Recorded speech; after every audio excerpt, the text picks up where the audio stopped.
Today, Venezuela sits on the largest proven oil reserves on Earth. Yet its people wait for hours just to buy gasoline. The world calls this a political tragedy, a failure of leadership, a crisis of corruption. But that explanation skips the most important chapter of all. This wealth did not appear by accident. It was pumped by American machines, designed by Texas engineers, financed with New York capital. Venezuela's oil empire was not discovered, it was built. For decades, American industry transformed a forgotten nation into the richest country in South America. So how did the United States build a powerhouse right in its own backyard, only to watch it turn against us? This is the story of Venezuela's oil, the part they usually leave out. The American Golden Age, 1920 to 1950. In the years following the First World War, the global balance of power began to shift decisively toward oil. Coal still fed factories, but the future belonged to internal combustion engines, cars, ships, aircraft, and eventually entire mechanized armies. In this new industrial order, nations that mastered oil did not merely grow wealthy, they shaped history. It was within this context that Venezuela moved from the margins of the world economy to its strategic center. That transformation did not begin with Venezuelan institutions. It began with American engineers, American capital, and American systems. During the 1920s, companies tied to Standard Oil arrived at Lake Maracaibo carrying more than drilling equipment. They brought decades of industrial experience refined in Texas, Oklahoma, and Pennsylvania, geological surveying methods, safety protocols, supply chains, and maintenance doctrines that had already proven themselves on a continental scale. What they encountered was not a developed oil frontier. It was swamp, jungle, extreme heat, disease, and logistical isolation. American engineering turned those conditions into solvable problems. Dikes were constructed to hold back water. Wooden rigs were replaced by steel derricks. Artificial ports rose from mudflats. Pipelines carved new lines across the Venezuelan landscape, linking isolated wells to refineries built to American specifications, and from there to tankers bound for the Gulf of Mexico. Nothing about this expansion was improvised. Every step followed industrial standards imported directly from the United States. Around the oil fields, entire towns were built from scratch. Housing complexes, hospitals, schools, power stations, water systems, complete industrial communities designed to sustain long-term production. For tens of thousands of Venezuelan workers, this marked their first exposure to modern industrial life, regular wages, technical training, structured labor, and upward mobility. The effects rippled outward.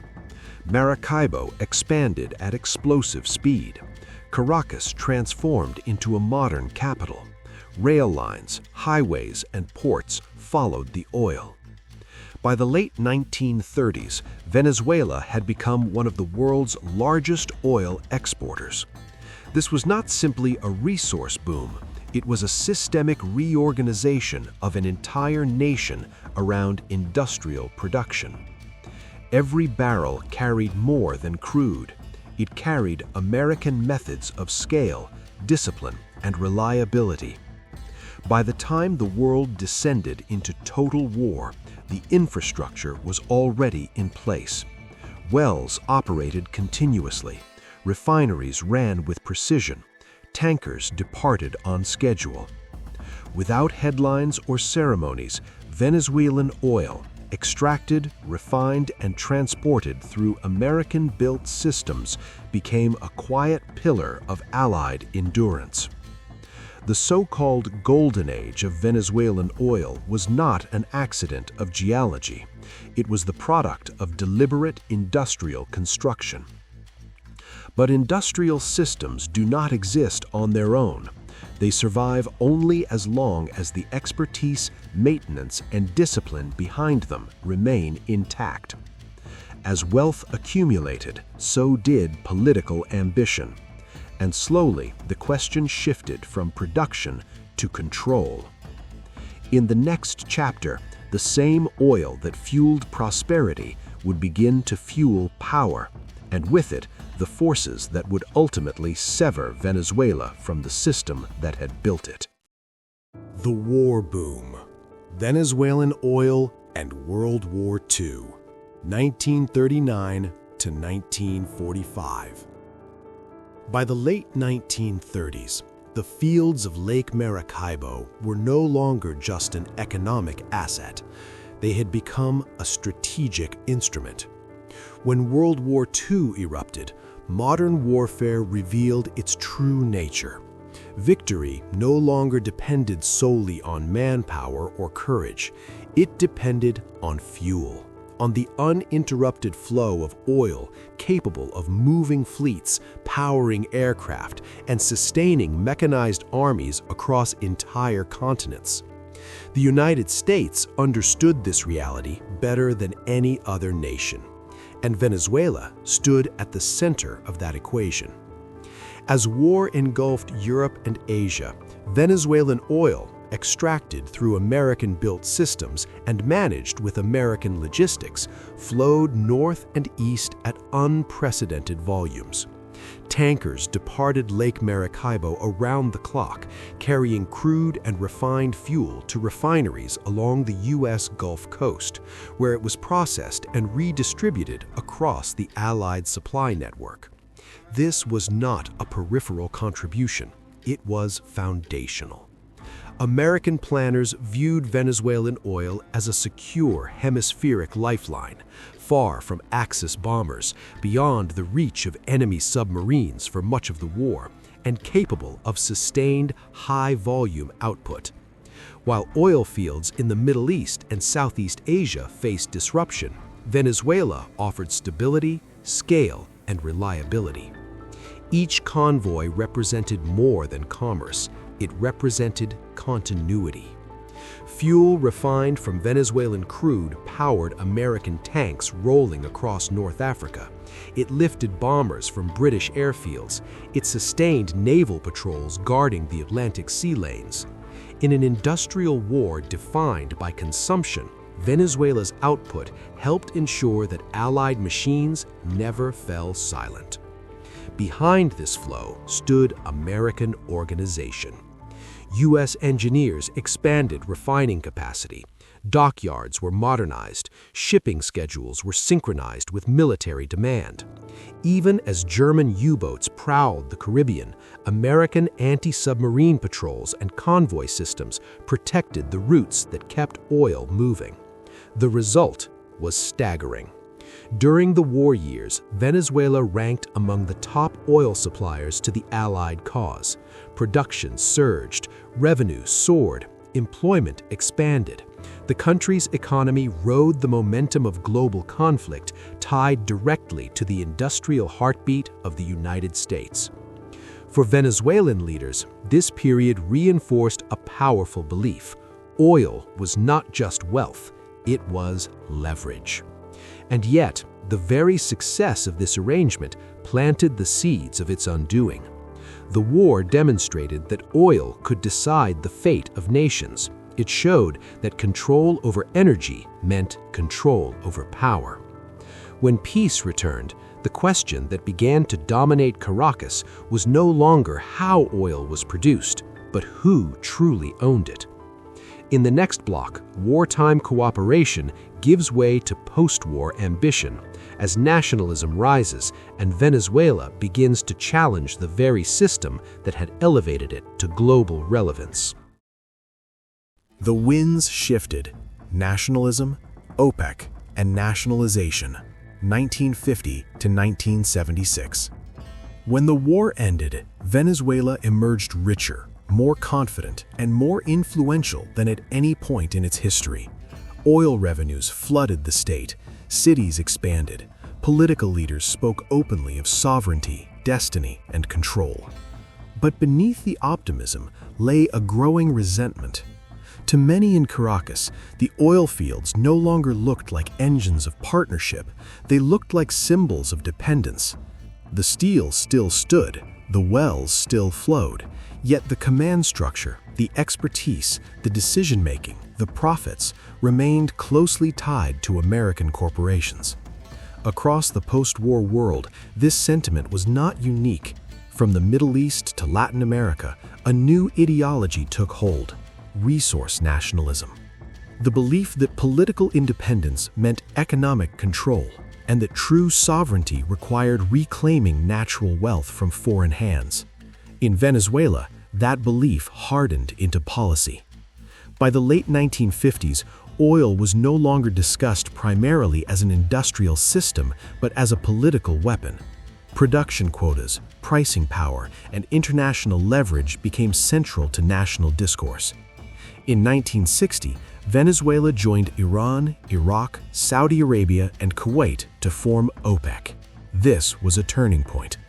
For the first time, oil-producing nations sought to act collectively against the companies and consumer states that had long dictated terms. The goal was not efficiency, it was control. Prices would be coordinated, output would be politicized, energy would become leverage. American oil companies, once welcomed as builders, now found themselves viewed as obstacles. Throughout the 1960s and early 1970s, the Venezuelan state steadily tightened its grip. Contracts were renegotiated, regulations multiplied, foreign firms were increasingly sidelined in strategic decisions. Then came the decisive break. In 1976, Venezuela formally nationalized its oil industry, consolidating assets under the newly created state company PDVSA.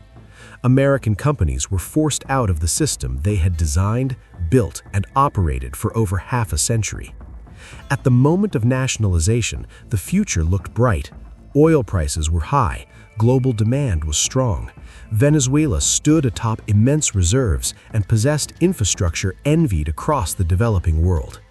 PDVSA inherited refineries, pipelines, ports, and wells that represented decades of accumulated American engineering. To many Venezuelans, it felt like a final victory, a reclaiming of destiny. But industrial systems are more than physical assets. They depend on institutional memory, on maintenance culture, on technical discipline refined over generations. When American operators left, they took with them more than ownership. They took training pipelines, procurement networks, safety doctrines, and a culture of relentless reinvestment. At first, the machinery kept running. Momentum carried production forward. But slowly, almost invisibly, the system began to change. Decisions once made by engineers were now made by politicians. Efficiency gave way to patronage. Maintenance budgets competed with social spending. Expertise became secondary to loyalty. The winds had shifted.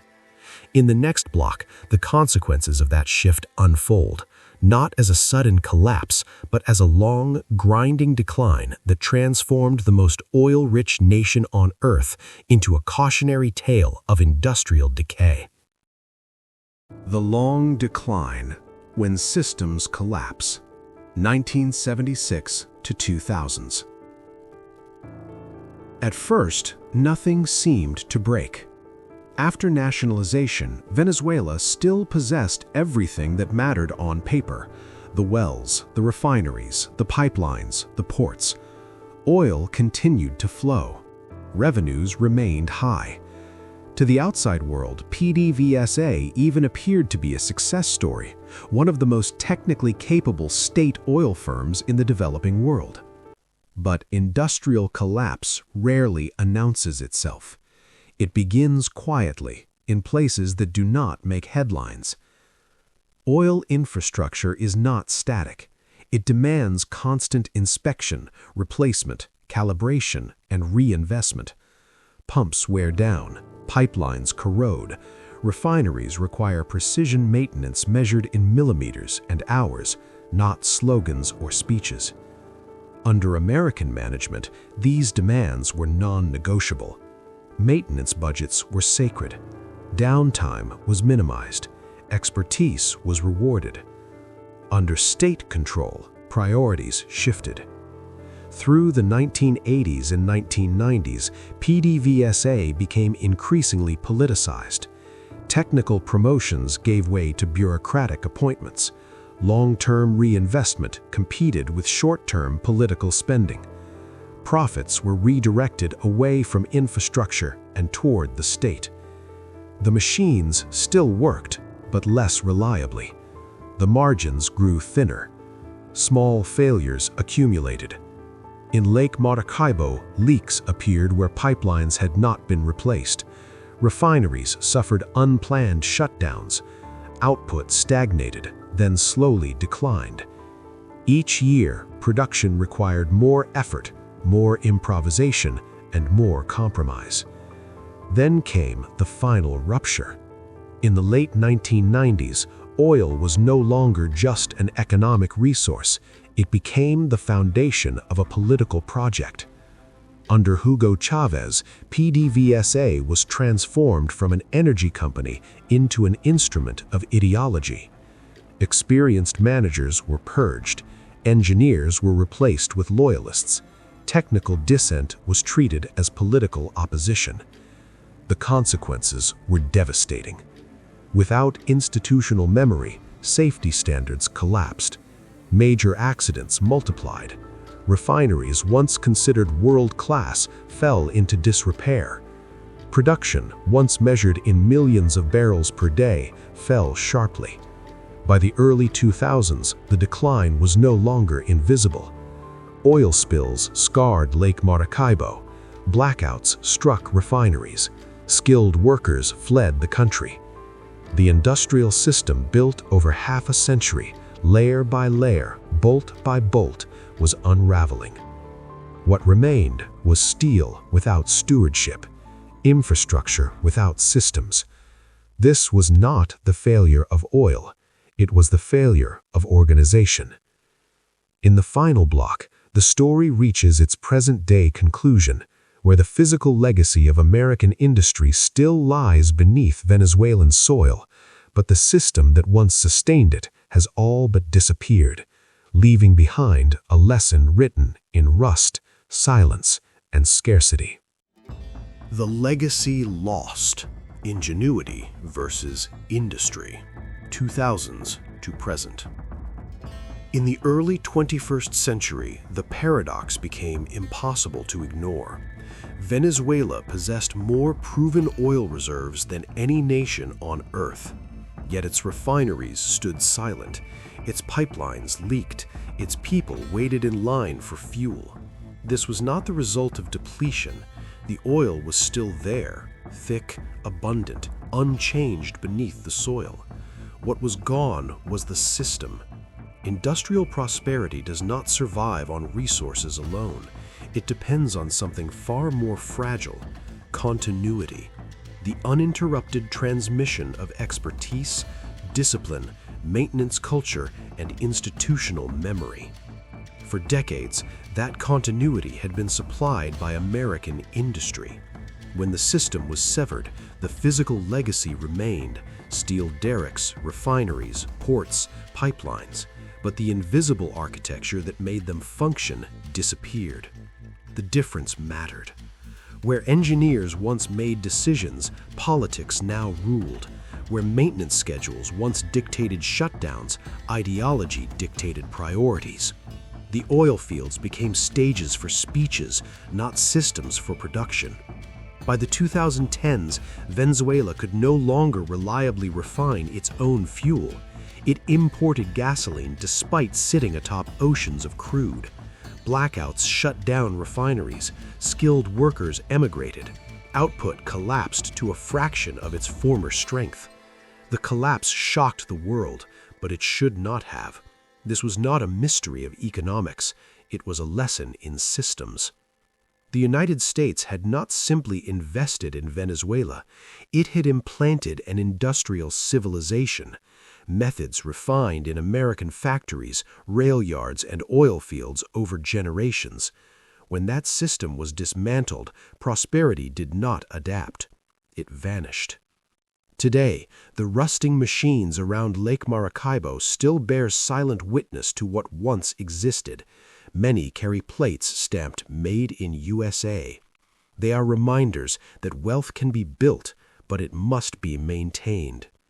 The story of Venezuela's oil is not a story of stolen resources. It is a story of a legacy abandoned.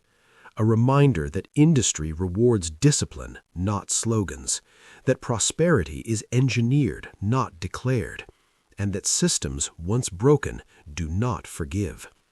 This is what happens when ingenuity is mistaken for ownership and when the builders are dismissed, but the machine is expected to run. What remains? In the end, the story returns to the ground itself. Beneath the soil of Venezuela, the oil never left. The reserves remain vast. The geology never changed. What changed was everything built above it. Prosperity is often mistaken for inheritance, as if wealth, once achieved, can sustain itself. But industrial history tells a different story. Wealth is not preserved by ownership. It is preserved by systems, by maintenance, by discipline repeated day after day, generation after generation. For more than half a century, those systems were American. They were not slogans or speeches. They were schedules, tolerances, inspections, and reinvestment. They were engineers trained to solve problems quietly before catastrophe followed. When those systems were dismantled, the steel remained, but steel alone does not produce fuel. The decline that followed was not sudden, it was not dramatic, it was mechanical, predictable, a slow erosion of capacity, competence, and trust. What had once functioned like a precision instrument became brittle, then silent. Today, the rusting rigs around Lake Maracaibo are not symbols of exploitation, they are symbols of abandonment, monuments to a system removed without a replacement capable of sustaining it. This is the uncomfortable lesson at the heart of the story. The United States did not simply extract oil from Venezuela, it built an industrial ecosystem. And when that ecosystem was rejected, prosperity did not renegotiate, it collapsed. The legacy still lies there, in pipes, refineries, ports, and machinery, stamped with a quiet mark, "Made in USA." Not as propaganda, not as nostalgia, but as evidence. Evidence that nations do not rise on resources alone, they rise on organization. Venezuela's oil story is not unique. It is a warning written in steel and silence. Because in the modern world, wealth is not something you seize once and keep forever. It is something you must earn every single day. And when the builders are dismissed, the machine eventually stops. That is the part of the story they usually leave out.